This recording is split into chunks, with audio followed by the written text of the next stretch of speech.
안녕하세요. 아, 오랜만에 신앙 상담 코너를 해봅니다.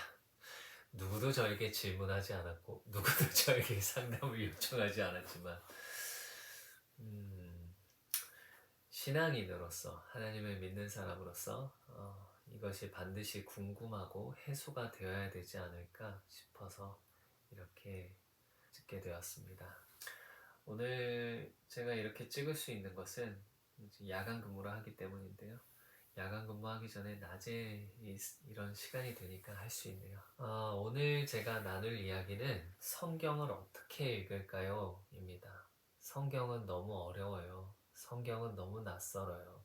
그런데 성경을 봐야 된다는 건 알겠는데 성경을 봐도 무슨 말인지 모르겠고 어떻게 해야 될지 모르겠어요. 라고 묻지 않으셨지만 그런 고민이 있는 분들을 위해서 얘기 나눠보고자 합니다. 저는 그 고민을 너무나도 잘합니다. 왜냐하면 저는 모태신앙이었기 때문에. 그래서 어렸을 때부터 교회를 다녔는데 한 번도 설교를 들어본 적이 없습니다. 너무 심각하죠? 한 번도 설교를 들어본 적이 없고 한 번도 성경책을 펴서 읽어본 일이 없습니다.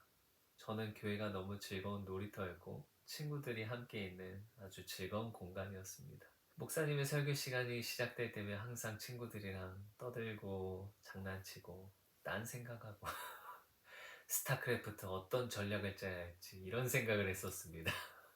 물론 찬양도 잘했고 수련회 같은 데 가면 막 기도하면서 친구들이랑 울며 불며 막 은혜도 받고 그랬었던 것 같아요.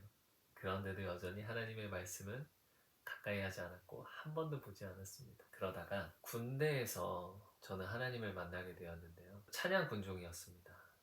찬양 군종으로서 섬기고 있을 때 제가 병사들 앞에서 막 찬양을 하는데 제게 엄청난 수치심이 갑자기 몰려왔어요. 입술로는 하나님을 찬양한다고 하지만 입술로는 예수님을 사랑한다고 하지만 저는 사실 예수님을 사랑하지도 않았고 하나님을 사랑하지도 않았고 그게 너무 수치스러워서 갑자기 죽고 싶을 만큼 괴로웠습니다. 너무 괴로워서 처음으로 히스기야 왕처럼 기도를 하기 시작합니다. 다 교회에서 나가고 저 혼자 남아서 무릎 꿇고 하나님 저 지금 죽고 싶습니다.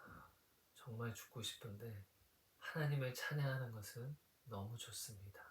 하나님 이제 제 인생을 당신에게 바칩니다. 이제 더 이상 제 인생은 제 것이 아닙니다. 라는 생뚱맞고 놀라운 고백이 나옵니다. 제가 한 말이 아닌 것 같아요. 꼭.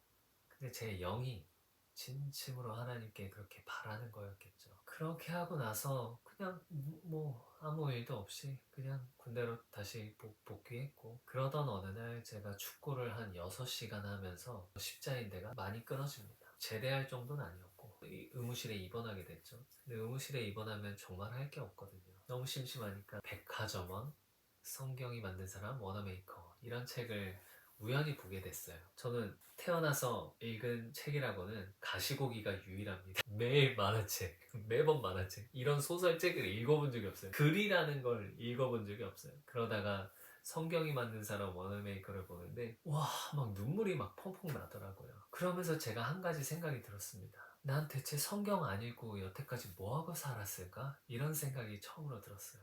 그래서 성경을 보기로 마음먹습니다. 그리고 그날 밤에 자기 전에 기도를 합니다. 하나님, 군대는 6시 기상인데 저를 5시에 깨워주세요. 성경을 보고자 합니다. 저는 알람 시계도 아무것도 없습니다. 저를 깨워주세요. 저는 아침잠이 많습니다. 새벽에 일어나 본 적이 도와주세요. 하고 잤습니다. 그랬는데 정말 신기하게도 벌떡 일어나서 시계를 딱 보니까 그 스카이라이프 그 시계판에 5시 딱 정각인 거예요. 그래서 깜짝 놀랐습니다. 뭐지? 하나님 정말 살아계신가? 뭐지? 그리고 나서 이제 성경책을 들고 군의관실에 들어가서 성경책을 딱 펼치고 보는데 주 너의 하나님을 사랑하고 내 마음과 내 마음 목숨을 다하여 힘을 다하여 사랑하고 내 이웃을 내 몸과 같이 사랑하라 하신 이 말씀을 딱 보는 순간 제가 이 말씀대로 하나님의 말씀대로 살지 않은 죄인이었었구나 라는 게 깨달아지면서 펑 울게 되었습니다.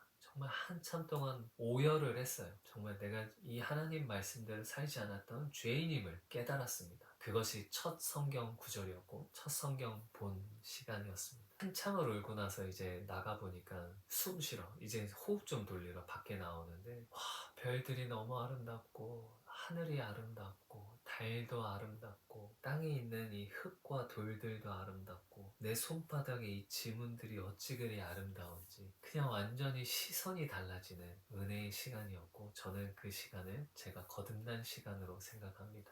그리고 나서 정말 감사하게도 저에겐 첫 번째 멘토분이 정말 좋은 분이 계셨어요. 유창수 선교사님이신데 그렇게 물론 거듭났지만 성경 보는 게 쉽지가 않더라고요. 성경 보는 게 무슨 외국어 읽는 기분이었습니다. 모르는 거 투성이 이름도 왜 이렇게 발음도 어려운지 말투도 어색하고 우리가 쓰는 언어도 아니어서 너무 어려웠어요.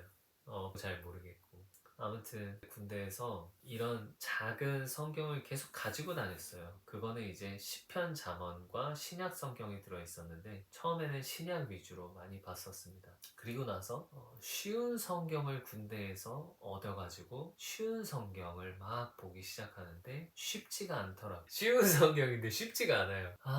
정말 어려웠어요. 그러다가 선교사님과 함께 성경 공부를 하면서 하루에 어떤 본문들을 정해서 큐티라는 걸 처음으로 하기 시작했습니다. 말씀 묵상이죠. 처음에는 처음부터 끝까지 그냥 보기가 너무 어려운 거예요. 그래서 큐티를 하게 됐습니다. 그냥 큐티를 하게 됐던 것 같아요. 그래서 짧잖아요. 그 짧은 거에 대해서 이해가 안 되면 또 읽고 그 본문을 또 읽고 또 읽고 또 읽어서 그 가운데서 하나님이 나에게 하시는 음성이 있을까 하고 들었었던 기억이 납니다.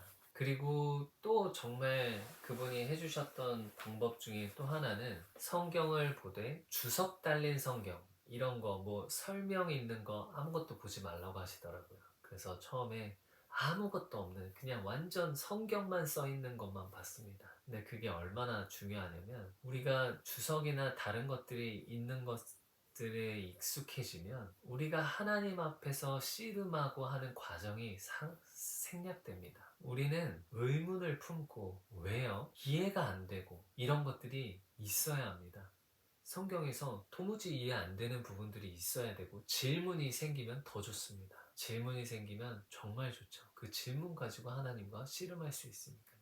하나님과 함께 계속 교제를 할 수 있으니까요.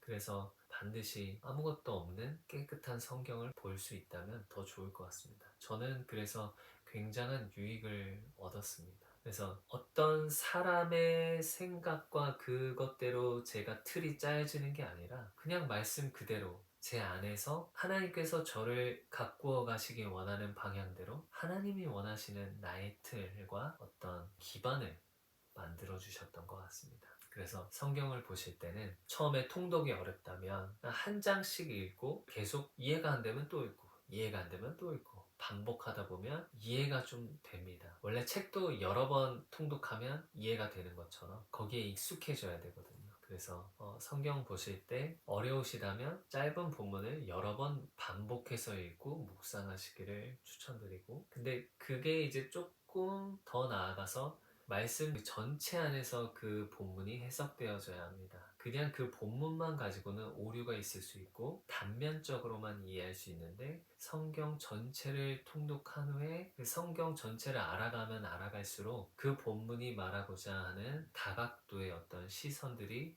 더 넓어지면 풍성할 것 같습니다. 성경 보시기 전에 항상 기도하셨으면 좋겠습니다.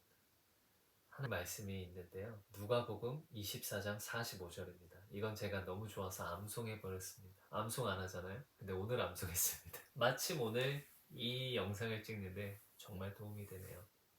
이에 그들의 마음을 열어 성경을 깨닫게 하시니라. 그러니까 우리가 성경을 볼 때 아무리 지혜로운 사람이라 할지라도 아무리 머리가 총명하고 똑똑한 사람이라 할지라도 성경을 깨닫는 것이 아니라 예수님께서 우리의 마음을 열어 깨닫게 하셔야 합니다. 내가 깨닫는 것이 아니라 그분이 우리에게 깨닫게 해주시는 겁니다. 계시라는 것은 무엇이냐면 그 원어를 보면 그냥 가려진 커튼인데 커튼이 젖혀지다입니다. 그래서 계시라는 것은 하나님이 우리에게 보여주셔야 되는 것입니다. 그 커튼을 젖혀주셔야 우리가 볼 수 있는 것입니다. 우리의 마음을 열어주셔야 하나님의 말씀을 깨달을 수 있는 것입니다. 그래서 성경을 보실 때 기도는 반드시 정말 주님을 의지하는 마음으로, 내가 내 머리로 이해하려고 하면 내 지식과 궁금증과 지식적인 탐구는 계속 이루어질 수 있거든요. 하지만 그것은 변화를 일으키지 못합니다. 예수님이 나의 마음을 열어서 깨닫게 하시고 보게 하시면 그것이 능력이 돼서 우리의 영혼을 변화시키고 생각을 깨부수고 예수님의 대적하에 높아진 모든 것들을 사로잡아 모든 진들을 무너뜨리고 하나님의 말씀의 능력이 임하는 것입니다. 그러므로 성경 보시는 것이 처음에는 매우 힘드실 수 있지만 시간이 지나고 나면 성경만큼 즐겁고 재미있는 책이 없을 것입니다. 아멘. 그러므로 이제 성경을 처음 읽으시는 분들은 통독은 계속 하시되, 통독은 저 사실 그래요. 오늘 제가 맥체인 성경 통독으로 올린 영상에서도 어렵네요 하고 그냥 넘어가는 부분도 굉장히 많습니다. 지금도 어렵습니다. 여러분들이라고 안 어려울까요? 다 같이 어렵죠. 저도 다 어렵죠. 모르는 부분은 그냥 넘어가시면 됩니다. 베드로 사도가 말하기를 억지로 성경을 풀지 말라고 합니다. 억지로 성경을 풀다가 이 억지로 예언을 풀다가 망하는 길로 간다고 합니다. 그러므로 이해가 안 되면 깨달아지는 것이 없거나 감동이 없으면 그냥 다음 성경으로 넘어가십시오. 다음 장으로 넘어가면 됩니다. 그러다 보면 하나님의 말씀이 와닿을 때가 있고 하나님의 말씀은 반드시 역사하십니다. 그리고 갈급하고 가난한 심령 가운데는 더욱더 역사하시지요. 갈급하고 가난한 마음으로 하나님의 말씀을 가까이하여 그분을 알아가길 원합니다. 여러분도 그러한 복된 시간들과 은혜가 함께 있기를 예수님의 이름으로 축복합니다. 아멘.